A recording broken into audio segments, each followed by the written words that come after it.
for the past since 2000. So, but I'll not go into the details.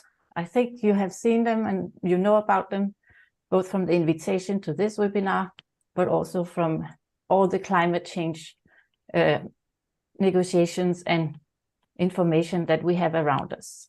Now, the background for this webinar is that ICBAR and DHI earlier this year, we signed an MOU and we want to work together and strengthen collaboration on various issues of common interest, and drought mitigation and resilience is one of these issues. So we decided to get together and get partners on board and give some examples, some concrete examples of lessons learned and successes in different areas of the world. So we will have, unfortunately, we will only have one presentation today, which will be from the country Morocco, which will Professor Mohamed Youssef will be presenting in just a moment. Unfortunately, Nile Basin Initiative got a last-minute cancellation this morning. So, but we will make reference to what they were going to speak about. A few technicalities before we go into the webinar. Before I will hand over to our two heads of organizations who will do welcome remarks. There will be, this is recorded, it is also live streamed at ICBAR's YouTube channel. We will also share the recording with you afterwards and the presentation of Professor Youssef. And also you will be able to only use the chat box for your questions. And please do ask questions. There will be time both in the panel discussion and for the Q&A to put questions to all the panelists and speakers. And the last thing before I give the floor to you, Dr. Al-Sabi, there will be three main key messages coming out of this webinar. And I'll just make sure that I get them right. The first message is that we need to work international collaboration to help form drought mitigation policies. That's the first message. The second one is that there's an urgent need for countries, for regions around the world to really adapt and develop strategies to mitigate drought. And the third message is that in doing those strategies, some kind of tools and information systems are needed. So with these words, I am very pleased to welcome you, Dr. Al-Sabi, to please take the floor or to take the screen. The floor is yours. Thank you. Thank you, Louisa, for the introduction. Good morning, ladies and gentlemen, esteemed speakers, and of course, our online audience. We're very delighted to have you with us today here. And it takes us a pleasure to welcome you to our gathering where we are discussing important subject, which is the drought mitigation and adaptation around the world.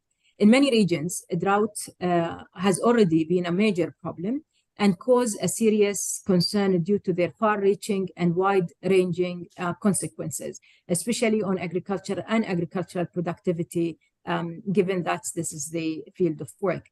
We know that their frequency and duration will only increase with the climate change. In fact, it has already gone up by 29% since 2000. And weather across the globe has been getting hotter over the past decade. The warmest 8 years in record history have been since 2015.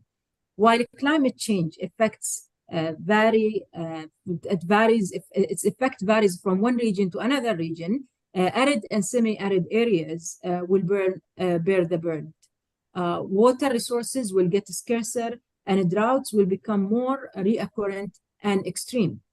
Regions like Middle East, North Africa, Sub-Sahara Africa, and Central Asia, for instance, are likely to be one of the more affected area by climate change induced drought and water scarcity.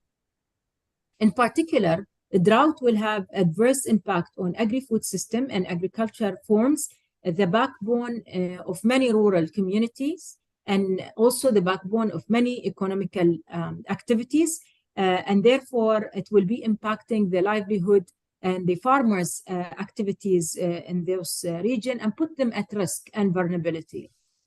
It is therefore very important for us to join forces and develop adaptation and mitigation strategies and it's important to have them scientific-based strategies. So we know exactly what we are expecting, and the forecast will help us also to understand these kind of waves that will be reoccurring in the future. Such strategies should form a cornerstone of sustainable agriculture development as well as food and water securities. As our center, ICBA, focuses a lot of the efforts on climate change adaptation and mitigation, we have been assisting decision makers and other stakeholders in various countries by providing them with decision support tools to better manage and respond to drought. For example, our scientists have helped 4 countries in the Middle East and North Africa to establish drought monitoring systems and created drought management units. In collaboration with the University of Nebraska, our center has enhanced national capabilities and capacities of countries to continue offering support to our partners in Jordan, Lebanon, Morocco, and Tunisia. This system now form part of an effective regional network, which is designed to facilitate collaboration in a drought and also response between countries. Collaboration at every level will be central to our success. So we need to join forces to ensure that our adaptation and mitigation strategies are aligned at the same time. Decision-making process will need to be coordinated within and between different countries and support by reliable data. It is also necessary to share success and lesson learned, because these are the challenges that will allow us to be aware of more opportunities in the future to collaborate and form various platforms and discussion network. And this meeting aims to do exactly that. It will provide an overview and effective strategies and solutions for drought management, mitigation, and adaptation. As we have scientists and experts from ICBA, ICBA, from DHI, UNCCD, and other organizations present with us, I am confident that we will have a very strong tools and discussion that will really enforce our action and decision in the future. Last, I take this opportunity to thank you for the time, commitment, and willingness to be part of this, and also for our audience to be with us this morning. Thank you. Thank you very much, Dr. Al-Sabi. I will now pass the word to Mrs. Mette Vestergaard, the CEO of DHI. Mette, the floor is yours, please. Thank you very much, Louise, and thank you so much, Dr. Al-Sabi, for your wise and insightful words. It is indeed a huge challenge that we are faced with, and global collaboration is the only way forward to have a shared approach and a shared solution. So, which is also why I'm very happy that ICBA and DHI have signed an MOU this year in March to strengthen the cooperation between our two organizations. It's definitely one of the ways forward. So let me give you a short introduction to DHI. Our purpose is to enable a sustainable future for water, and we do this through our 1,100 global experts and our state-of-the-art technology. DHI is also an approved technological institute by the Danish state. This webinar that we have here today is part of a series of webinars with DHI and partners for knowledge sharing and research and dissemination activities supported by the Danish Ministry of Science, Technology and Innovation. Earlier this year, we had a webinar on ending plastic pollution with UNEP and Global Partnership on Marine Litter and the European Investment Bank. A couple of examples of DHI's global collaborations and activities. DHI has been working with marine studies in the Middle East for more than 35 years, with focus on waterfront developments, ports and harbors, shoreline management, coastal engineering, environmental impact assessments, power and desalination plants, and turbidity monitoring. In Saudi Arabia, DHI is supporting the planning, construction, and operation of large marine and coastal infrastructure developments. We have been partnering with King Abdullah University of Science and Technology, or KAUST, for the past 5 years to provide support and advice to the Public Investment Fund and development companies to enable the companies to develop and construct their infrastructure while preserving and enhancing the sensitive marine environment in the Red Sea. DHI's advice is based on our expert domain knowledge within coastal and environmental marine engineering and supported by our state-of-the-art numerical modeling and data analysis. And we're also currently working in Morocco, developing hydrological and hydraulic models focusing on drought management. And finally, as Louise also mentioned, we have worked with the Nile Basin Initiative, amongst other things, with the decision support system. So this webinar is very timely because it's leading up to the COP28, where I hope that a lot of progress will be made in the areas of climate change and drought and water issues. And DHI will be part of the water pavilion hosted by the Stockholm International Water Institute. And we're looking forward to collaborate with all of you who are participating here today, institutions, universities, private and public sector all over the world in order to progress. Very happy that you have chosen to join here today and to reach out because, as I said in the beginning, the only way to take on these challenges is to do it together. And I do hope to meet you, Dr. Al-Sabi, also in Dubai during COP24. And I want to welcome all of you to the webinar. And thank you so much for participating. And I hope you will gain some insight that will help us overcome the challenges in the future. Thank you. I will hand back to you, Louise. Thank you very much, Mette, and thank you to both of you for really supporting our first message on the global collaboration. It's a key thing. Now we will move on to the first and only presentation. So Professor Yusuf, you have 10 minutes to present your presentation will be on composite drought indicator maps, and you will have a very specific example from Morocco. So the idea was to have a country example and then a basin example, but we will focus on the country example for now. So please, Professor Yusuf, the floor is yours. You are muted, Professor.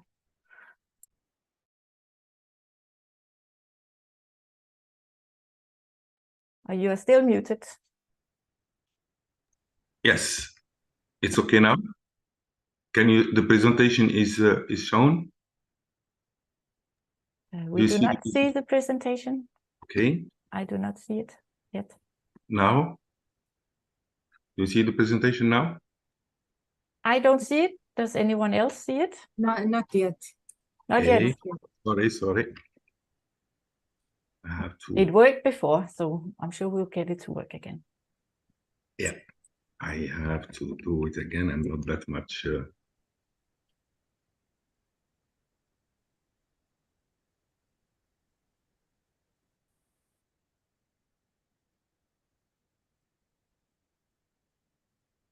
Little problem having the presentation, please. Well, I can try to find it if you give me a moment. Oh, it is here.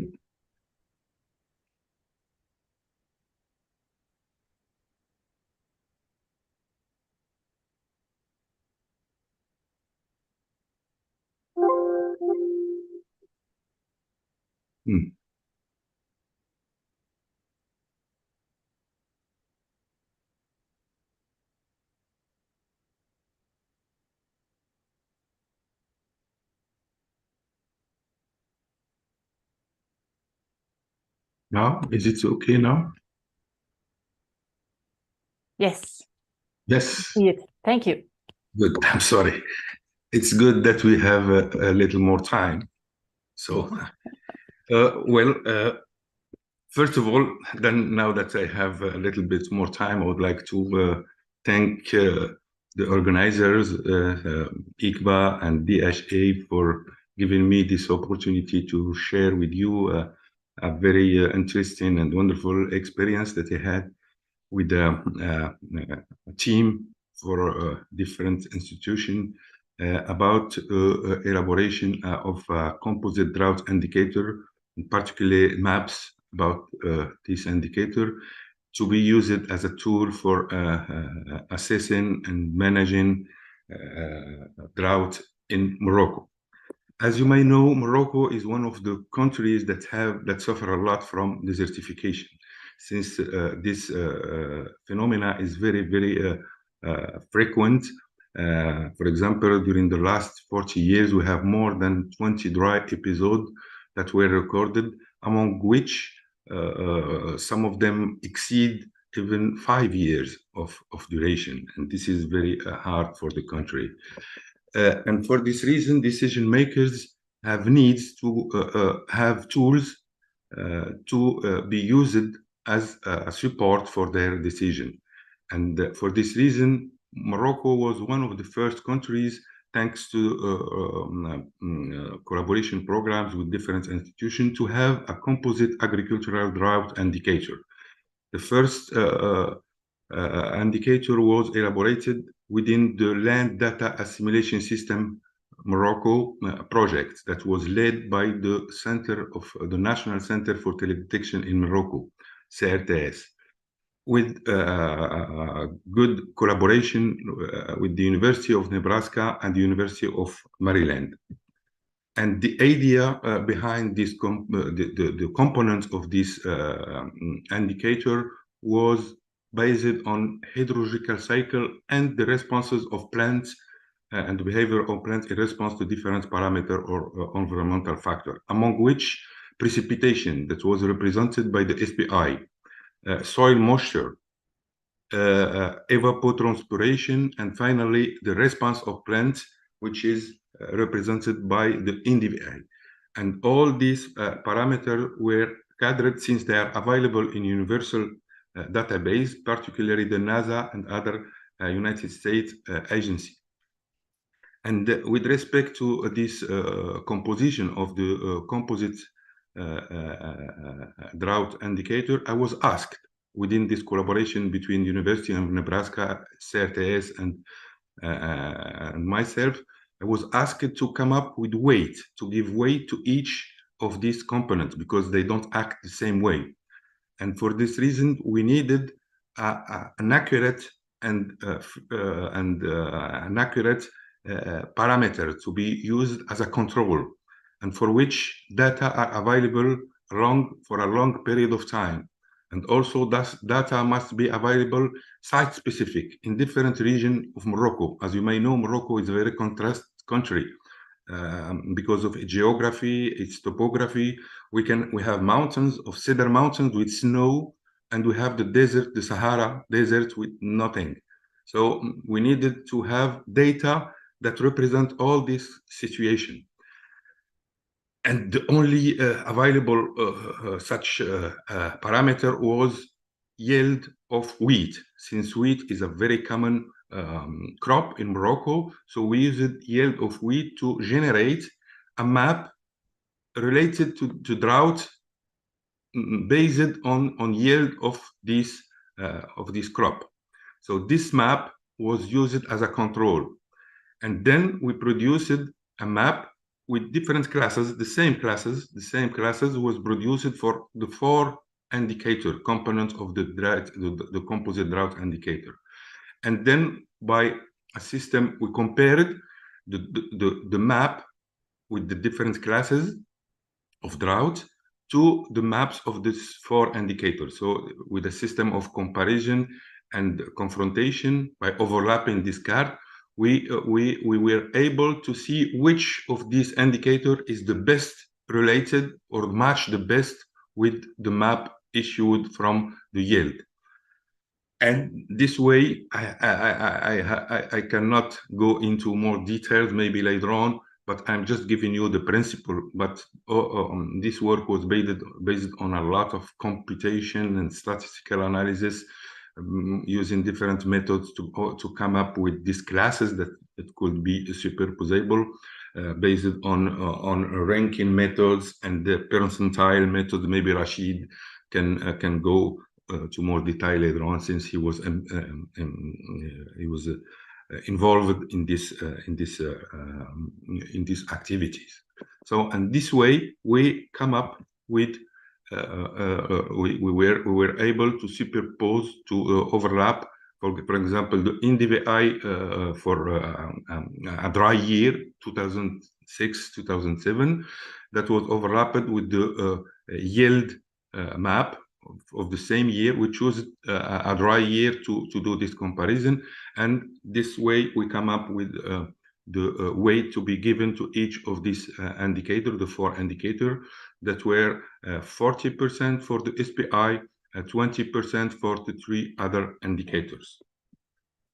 And this, when we had this indicator, composite drought indicator based on these weights, we were able to produce monthly maps that reflect the situation of the drought all over Morocco. As you may say, some regions have drought, others don't have drought. So we were able to come up with the 7 classes. I will go back to this classification. We have 7 classes of droughts, including drought or fresh condition or wet condition were shown in these maps. Then within another program with ICBA that Dr. Al-Azabi mentioned before, I had another chance to work again on this composite drought indicator, but this time to validate it and to generalize it to all the MENA region. And for this, we used 3 methods. First method was simply the comparison between the maps of the CDI this time and a reference parameter, which is agricultural area or yield or other parameters. Second method was the evaluator survey method for validation the relevance, to validate the relevance of the composite indicator. And the third method was confrontation between these maps and the information given in the news for a particular year in the past. We compared the news, what they said about the drought situation in different parts of Morocco, and we compare it to the drought indicator map, and we get an idea about the accuracy and the pertinence of this indicator. So here, the first method, for example, we choose one particular year, as you may see the year here in the end. I think I don't see it because I have the image here, the photos. I would take, no, excuse me. So we had, for this particular year, I think 2015, 2016, which was a dry year that you can see here.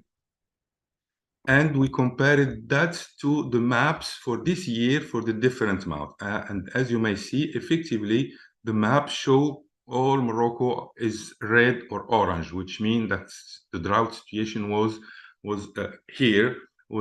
apparent in during the different months, all along the growing season. Then the second method, I'm going rapidly through this just to give you an idea about what we done and how we done it. And here we compiled information from the newspaper about the year, for example, 2004-2005, which was a dry year again, and we compared the information gathered from the newspaper, and we compared for different area in Morocco, and we compared with the maps produced in different months from January, February, and March, because this is the critical season for the wheat. And again, we noticed that the drought, for example, was more apparent in the northern part than in the southern part. So this was another method to confirm the accuracy of this indicator. And then the evaluator survey, we took we organized it with ICBA and Rashid here. You can see Rashid, McDonnell, Rachel, and the actual Minister of Agriculture, which was the Secretary General of Agriculture at this time. And we organized a big high-level seminar. We invited evaluators to give us an idea about this indicator. And as you may see here in this method, we detected that the CDI is very accurate and good in wet area, in favorable area, which accuracy it was about 80%. But in unfavorable area and pastoral land, it was less accurate and give less good results. Now, about the value and uses of the CDI, it was a good tools for early warning for the decision maker to be prepared for food storage. As you may know, Morocco uses a lot of wheat, and we need a lot of barley for livestock. So when Morocco detect early season drought, then they can be prepared to buy more food. It was also good for natural disaster, flood risk, also as a good indicator. Learned, we can say that CCI is very relatively accurate to access drought condition on a monthly basis. The accuracy of CDI was vary according to agroclimatical zone, and the CDI input are pertinent. However, their relative weight could be increased. Need to elaborate a specific CDI for each agroclimatic zone. Need to review CDI classes. And Moroccan government is looking now for support to implement the new pastoral law for the regulation of transhumance. The CDI approach offers a very promising objective, and I will stop at this level. Maybe I can continue in the panel or in the question response. And thank you very much. Please, my references will be in the presentation. For those who need more details, more precision, please don't hesitate to contact me. Thank you. Thank you so much, Professor Youssef. Thank you for your very interesting presentation. And really, this is science-based evidence is so important also that what Dr. Al-Sabi and Mrs. Westergaard has noted before. So thank you very much.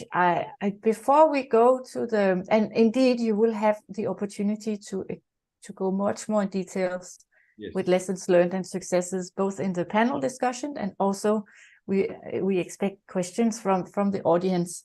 Now, from the audience side, we would love you, before we go into the panel discussion, if all of you could please turn on your cameras and we will take a picture if you agree with that. We don't see you in person, but if you could all turn on your cameras, then we can take a picture. And I believe that all of you, the audience, can do the same. And hopefully we'll get a good picture of us. Okay, organizers from ICBA side, can you see the audience? I cannot see them. I cannot see. I can only see us, the presenters. But maybe you can see them from your side? No, not yet. No, not yet. Yes, yeah. Only the speakers can be seen. So if you could all please look at the cameras and smile. Okay. Yes, okay. Yes. So only the panelists, the attendees can see you all smiling, please. Thank you.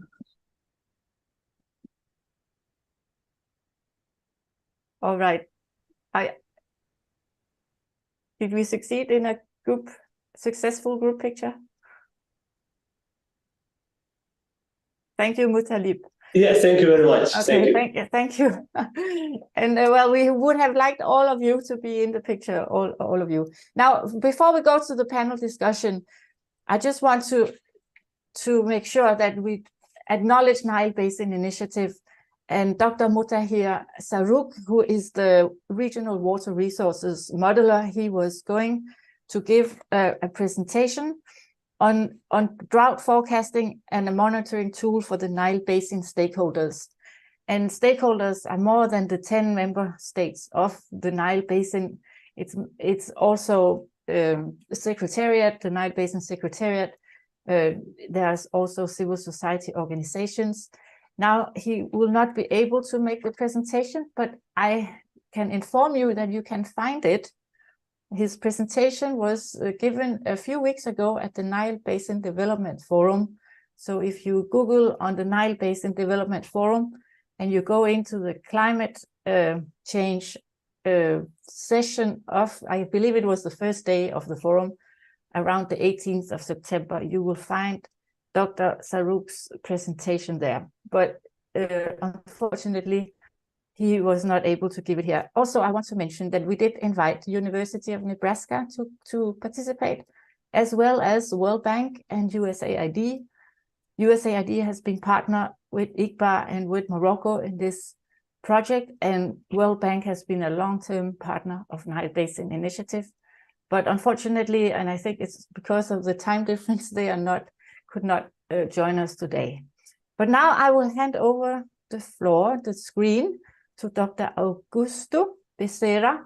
You are the chief scientist at IGBA, and you will be moderating the panel discussion. The floor is yours. Thank you.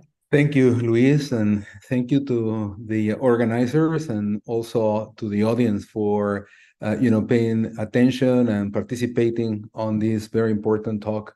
So I'm delighted to introduce the panelists, who are going to be based on the presentation by our esteemed speaker, and discuss the topic of what climate change and water affects the future of agriculture. So I would like to introduce Mr. Rashid Sabu, which is a climate modelist scientist here at the International Center for Biosaline Agriculture. Dr. Daniel Segai, which is a program officer of the United Nations Convention to Combat Desertification. And then Mr. Aluf Seilung Jensen, which is the Vice President of International Development, DHI, which are all three going to contribute to this very enlightening discussion. So with that, I open the discussion of the panel. Thank you.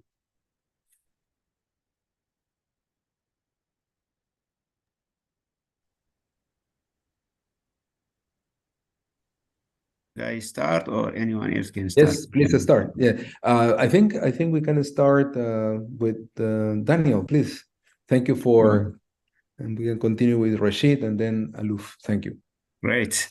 Thank you very much. As has been already kindly introduced, my name is Daniel. I'm a program officer at the United Nations Convention to Combat Desertification, UNCCD. UNCCD is one of the 3 Rio conventions, together with the Convention for Biological Diversity and the UNFCCC, which is a climate change convention. And UNCCD is the only legally binding agreement on sustainable land management. It was created in 1994. It has been operational now for more than almost 30 years, I would say. And as I said, we have 196 parties plus the European Union, 197 parties. And we have a strategic objective on drought also, so that we are able to help countries to reduce vulnerabilities to drought for communities and ecosystems. So I'm not going to elaborate more into these Rio conventions, but at least the core of this activity in terms of the convention is desertification, land degradation, and drought. The issue. Thank you, Daniel. Can I think that no, this is a great start. So to start the discussion, I will ask you a question so that this will start flowing with the rest of the panelists. So what the question I have is, what kind of paradigm shift have you witnessed in drought management in the most recent years? Sure. Thank you very much for asking this question. The most important paradigm shift when it comes to drought is the approach from reactive to proactive drought management. Drought generally has been treated as a crisis where you try to react when drought strikes. But the last 10 years, we have witnessed that more than 70 countries have now a national drought plan based on the principle of risk reduction, where they are trying to be more proactive to drought. Because drought is now, I think, has been already alluded by our high-level speakers, that it's coming stronger, faster, and it's not going to go anywhere. The Horn of Africa, for example, witnessed the sixth failed season of drought, failed season of rain. So 6 consecutive years of drought means a lot in terms of the impacts. So the important shift that we have now witnessed is that countries are now coming into becoming more proactive. We are supporting more than 70 countries now to become more proactive. And we have also a UNCCD drought toolbox based on 3 key pillars. Countries are now working on monitoring and early warning systems, not only about predicting and forecasting, but also about disseminating, alerting, also what to do when drought strikes. So how to communicate the alert and what are the beneficiaries going to do about the communicating of drought prediction. The other thing is vulnerability assessment. Countries are also being advised to have a mapping of who is going to be vulnerable and why. This is very, very important for preparing for drought. And the other thing is, what are the drought risk mitigation measures at hand? Context-specific solutions. So every country is being supported now, at least within the context of the UNCCD, to identify options based on their reality. So we are looking into more proactive, that drought is not going to go anywhere, but we need to be more prepared. One more thing before I give you the before I finish. Land is also a connector. We are also looking into how drought smart land management as an option, land drought nexus as a long-term adaptation solution is also being looked at. So there are a lot of options, but I think the paradigm shift is now we need to really look into become more proactive from a tool set to mindset. It's not about the technology, it's also about the attitude towards droughts. It is happening, and it's happening in real time. Thank you. Thank you, Daniel. Thank you. Thank you for a very, very comprehensive answer. So I would like to now jump to Mr. Rashid Saboo, and I would like to ask him, what are the main lessons learned from the regional drought management project implemented by ICPA and its partners? Thank you, Dr. Augusto, for asking this question. And as Dr. Daniel said, the main objective of this project actually was to implement this shift in paradigm from reaction to proaction. So the main focus of the project was to address the urgent need to establish an integrated drought management system that would enable, in fact, a greater understanding of drought conditions, not only the current drought conditions, but also the expected one that are expected to take place in the future, and also to find ways to mitigate their effects. So the main lessons learned so far from this project, in fact, we found that there were large differences in the concept of drought itself among different countries. So large differences in the concept of drought, and also large differences in decision makers' priority areas for drought focus. And we found also that there were large differences in the level of engagement and the level of engagement of vital actors sometimes. So the dissimilarities between those countries and across the region in the concept of drought, for example, were attributed to different factors. The first one was the diversity in the climatic conditions. We know that from Lebanon to Morocco, there's a wide range of climatic conditions in terms of precipitation patterns, the distribution, the spatial temporal distribution, etc. The second one is the availability of water resources.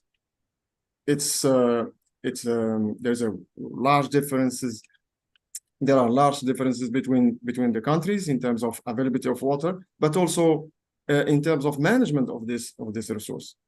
The third point is the management of the agricultural sector itself, which is considered as one of the major water consumers. So, of course, there are other factors that are linked to economic, political, social, and cultural factors. But the three first points are the most important ones that can explain the diversity in terms of, or the dissimilarities in the concept of drought. Thank you. Sorry. Yeah, just the second point that is very important that we have learned so far is the involvement of international organizations and the collaboration with international organizations like FAO, University of Nebraska-Lincoln, the Doherty Water Food Institute, etc., where in fact was this involvement was of crucial importance to engage their country partners in this project. Thank you, Rashid. Thank you very much. Yeah, just to, if you allow me to add a little bit regarding the drought monitoring technologies, maybe the project also revealed the demand, and I think Professor Youssef already mentioned it, that the project revealed demand for further developments of those tools, like the drought monitoring and forecasting systems, and also to focus on a way to better understand why we have some particular communities that are vulnerable to drought, and to customize the adaptation options for them. Also, stakeholders ask for more analysis and development to create a monetary value for the impact of drought that are identified. So by creating this monetary value for the impacts that are identified, this would assist, in fact, in further requests for funding and policy and governance changes from different ministries. Yeah. Okay, back to you. Thank you. But I want to take the opportunity then to ask Aloof, how do you see that the key technical challenges related to the developing reliable drought forecasting can be used to reduce impact of the drought disasters? Thank you so much. I would like to start by thanking the previous presenters. There's been a lot of very useful and insightful presentations today, so thank you very much. That has been fantastic to see. But to answer your question, I would like to echo the words from Dr. Daniel on the need to move from a reactive to a proactive approach when it comes to drought. This is also what we see in many cases, but this is really essential if we are to react or reduce the impact from droughts. And some of the key technical challenges that we see related to drought is really that drought is a disaster which happens over a long duration, which means that it's difficult to forecast. It's difficult to predict when you have there's a drought occurring. It's also an event which is defined as a relative change. So meaning that a drought which happens in an arid country in the Middle East, for example, is not at all the same as a drought which happens in the northern part of Europe. So the whole definition of drought is also, for some people, difficult to understand and work with. But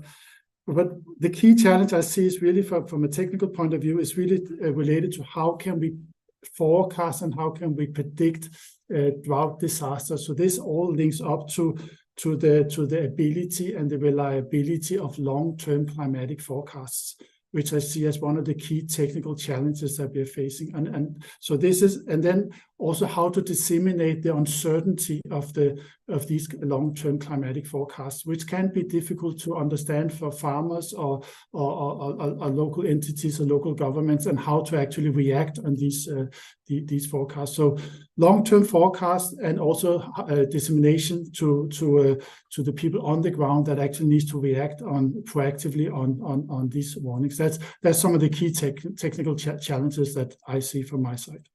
Thank you.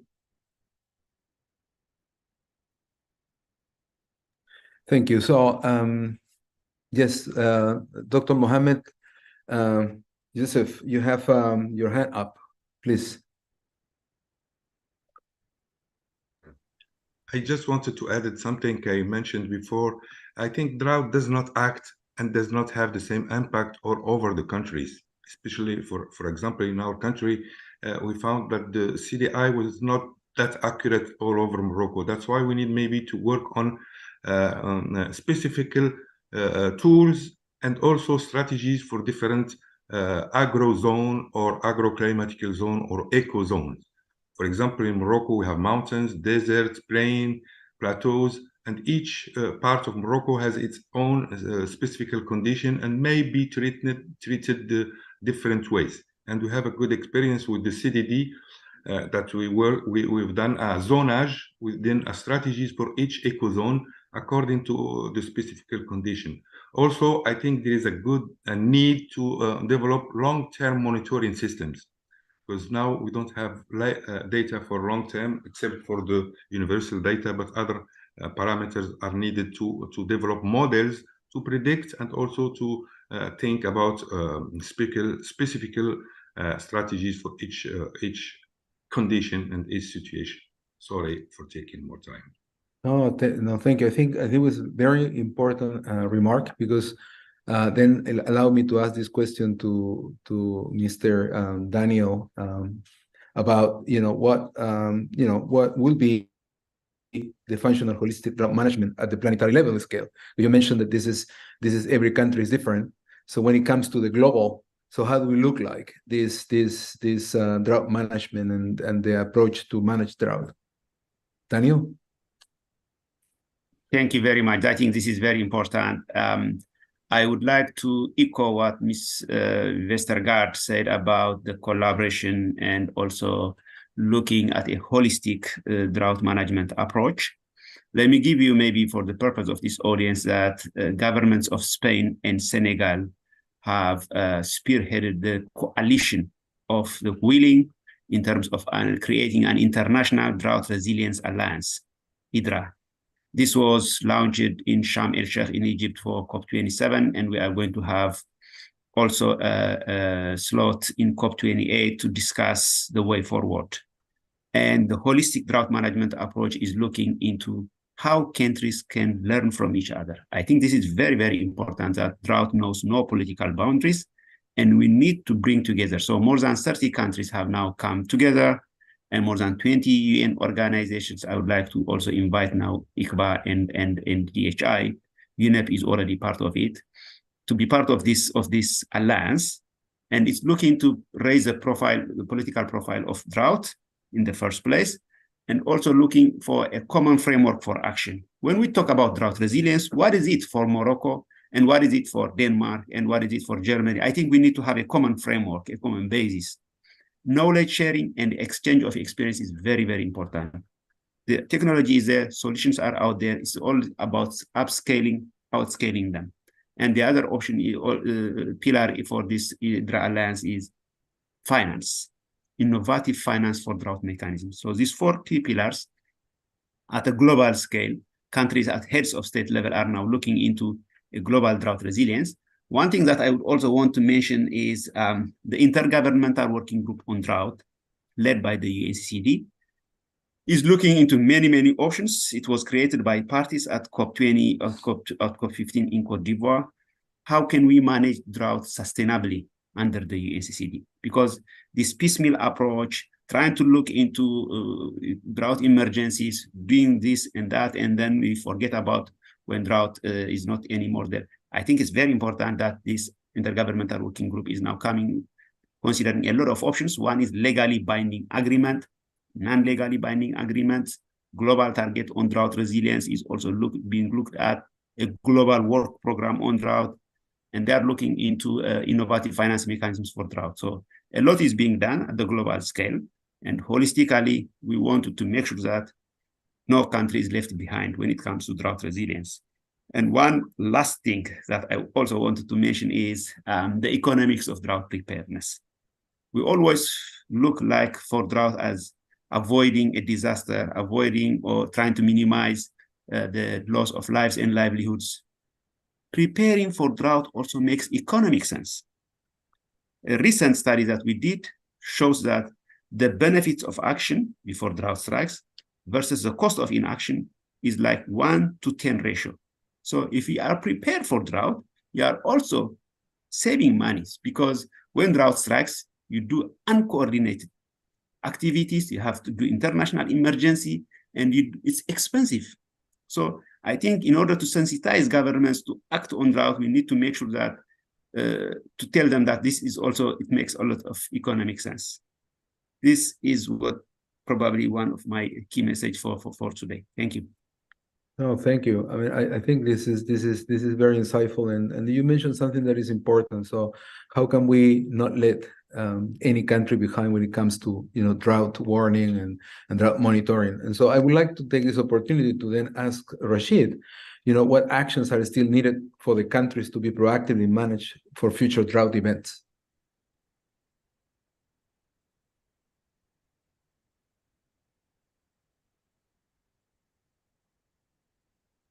Rashid, you're on mute. Rashid. We don't hear you. No, Rashid, you're muted. Yeah, sorry. Okay. Yeah, so as Dr. Daniel said, what is needed is a holistic approach. It's like a global framework to start with understanding this phenomena, which is impacting, which is now having a huge impact worldwide. But if we take just the 4 countries where we were working, Morocco, Tunisia, Lebanon, and Jordan, I would say that, as I have said previously, there were lots of dissimilarities between the countries in terms of preparedness to deal with drought.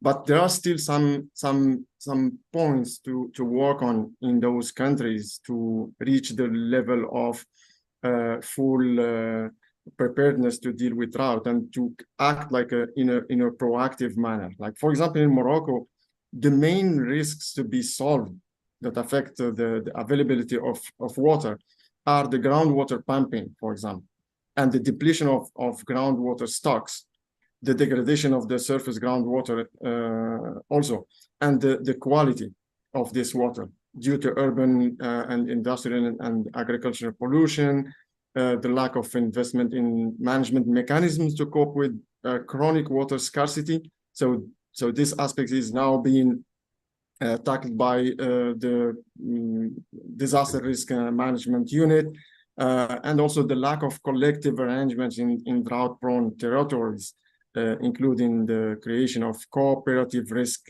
prevention societies, etc., among especially for small farmers.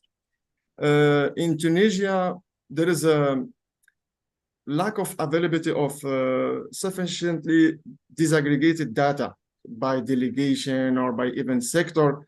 This was one of the limitations or one of the challenges that we faced during the project implementation.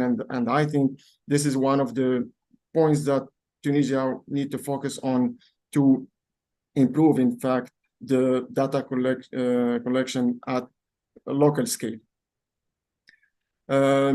In Jordan, for example, the drought management and policy study revealed that the current drought management practices and mitigation strategies have varying level of endorsement from stakeholders. So not all stakeholders not all key stakeholders or key actors are involved in drought management. So and some are more pressing. So the project initiated the conversations about the effectiveness of the current drought management activities, but in the future, more coordination between sectors and entities need to be put in place.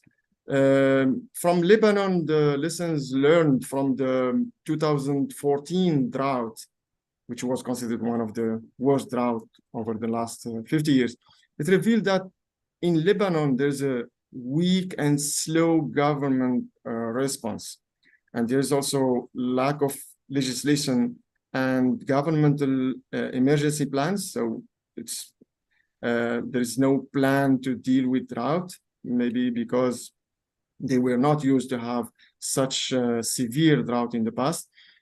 Also, there is a fragmented institutional collaboration between actors that resulted in ineffective and fragmented drought management. So, and until now, there is no specific drought policy or drought management plan in the country, nor any drought strategy. So there's a complete absence of information on drought impacts and vulnerability at the national scale. So there is lots of work to be done in Lebanon, while other countries are more or less more advanced.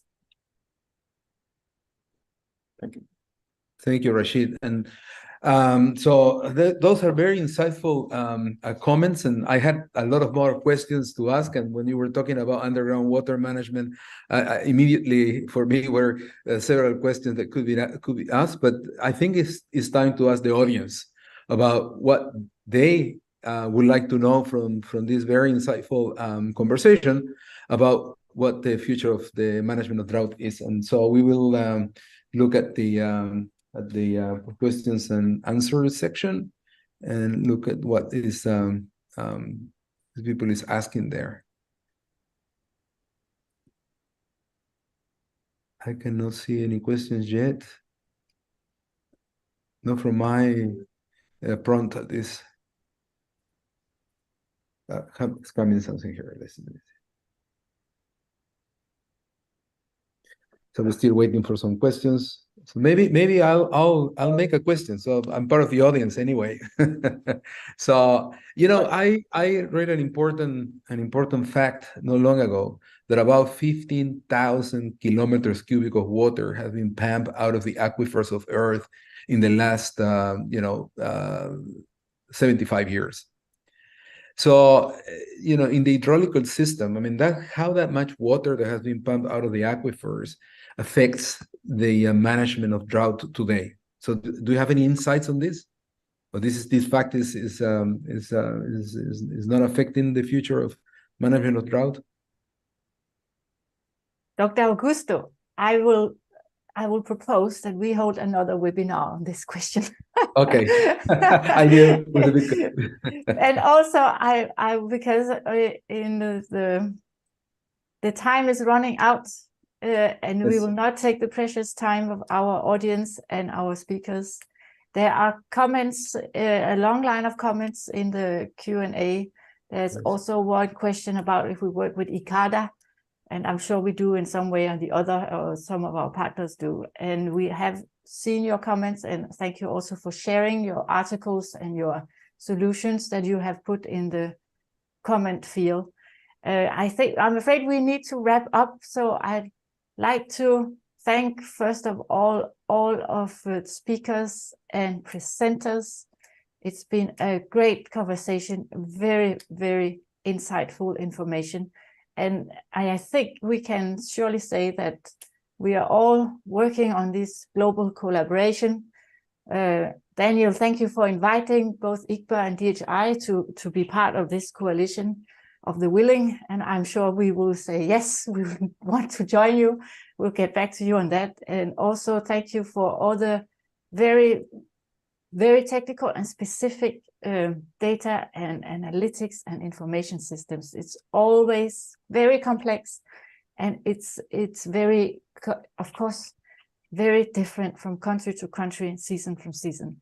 Now, in the short term, most of us will meet up at COP28 in Dubai in a month so of time, and then in the longer run, we will keep engaging in drought mitigation and resilience efforts. So I would like to thank all of you and the audience. Thank you for being with us and commenting and participating. And we will let you know the next time we have. Anyone would like to say a few comments? Daniel, I see you are unmuted. Maybe you want to say a few words. I just wanted to say thank you. It was very interesting. And thank you very much for inviting me as well. But all of you, if you could unmute, and we will say goodbye and thank you for all of you, and see you next time. Thank you. Thank you very much. Thank you very much. Bye-bye. Bye-bye. Bye.